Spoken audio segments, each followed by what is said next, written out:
Dans le petit film de cette semaine, nous allons définir l'addition dans Z, en nous souvenant que ce que nous voulons résoudre, c'est le problème de la soustraction. Rappelons qu'un nombre entier est constitué d'un nombre entier naturel n et d'un signe positif ou négatif. Chaque nombre entier naturel définit donc un nombre entier positif plus n et un nombre entier négatif moins n, sauf le 0 pour lequel on décide que plus 0 c'est la même chose que moins 0 et on le note simplement 0. Notre but, c'est de définir une addition sur tous les entiers relatifs qui ait les propriétés suivantes.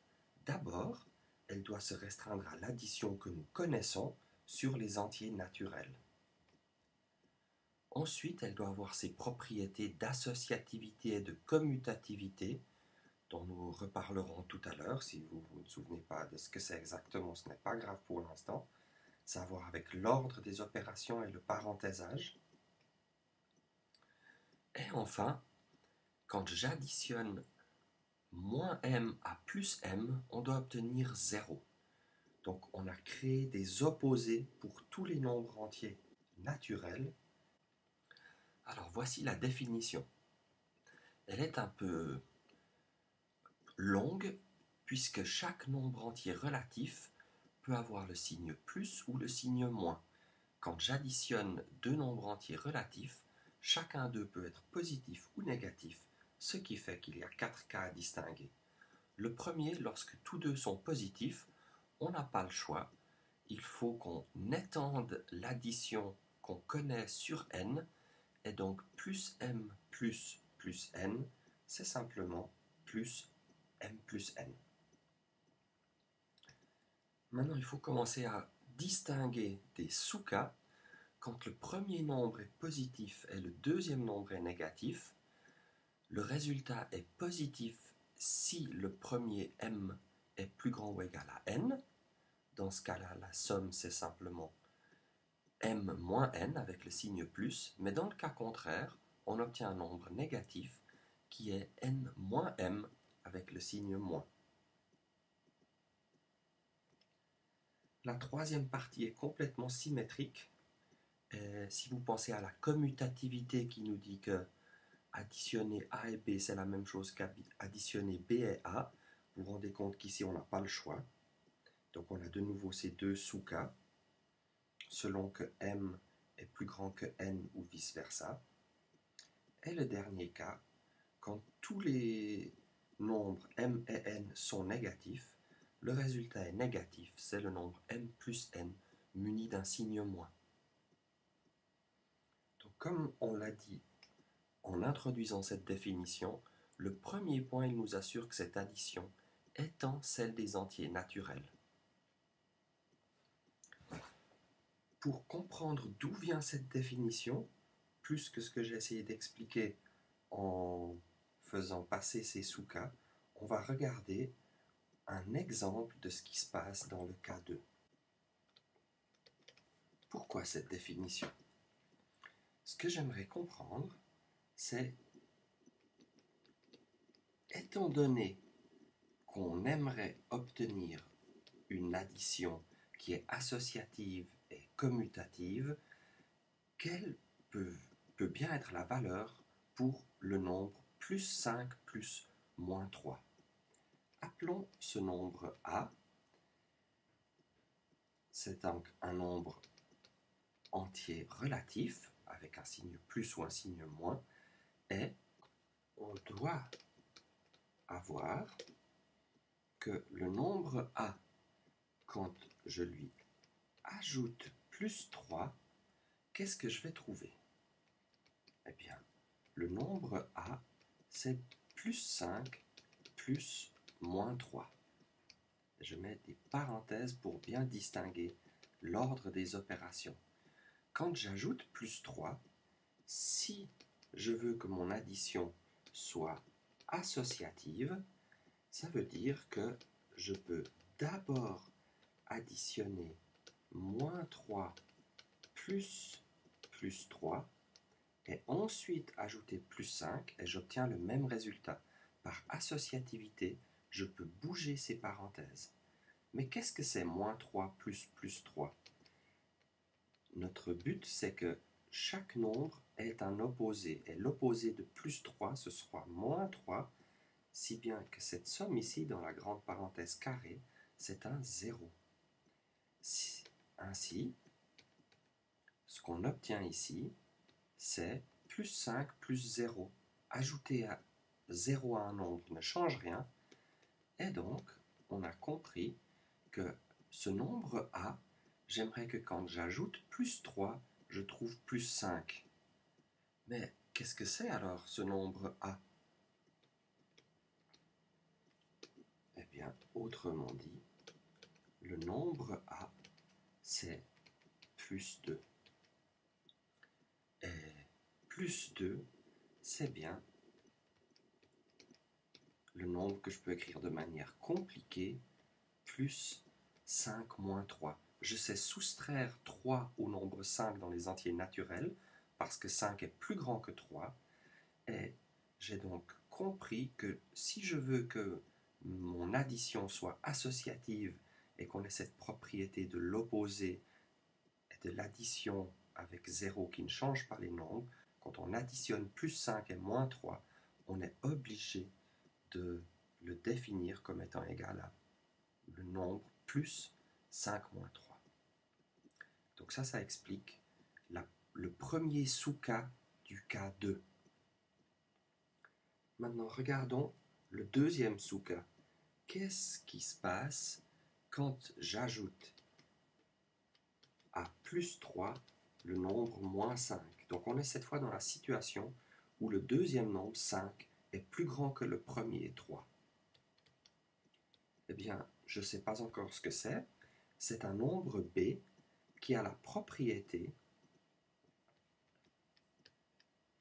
que quand à B, j'ajoute le nombre que j'ai calculé tout à l'heure, plus 5 plus moins 3, bien, on a ici plus 3 plus moins 5 et j'ajoute plus 5 et moins 3.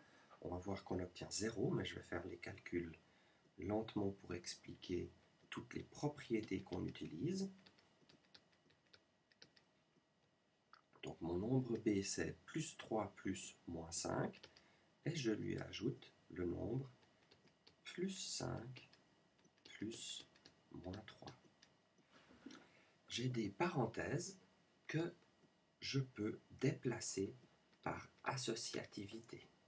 Je vais faire les pas un peu plus rapidement qu'avant. Au lieu de détailler toutes les étapes, je vais directement assembler les termes centraux, moins 5 et plus 5, et je vais ajouter dans l'ordre que je veux, disons ici, les termes suivants. À nouveau, parce que moins 5 est l'opposé de plus 5, moins 5 plus plus 5 donne 0. Et il me reste donc plus 3 plus 0 plus moins 3. Mais 0 plus moins 3, c'est moins 3. Et de nouveau, à cause de cette propriété de l'opposé, je vois que plus 3 plus moins 3 donne 0.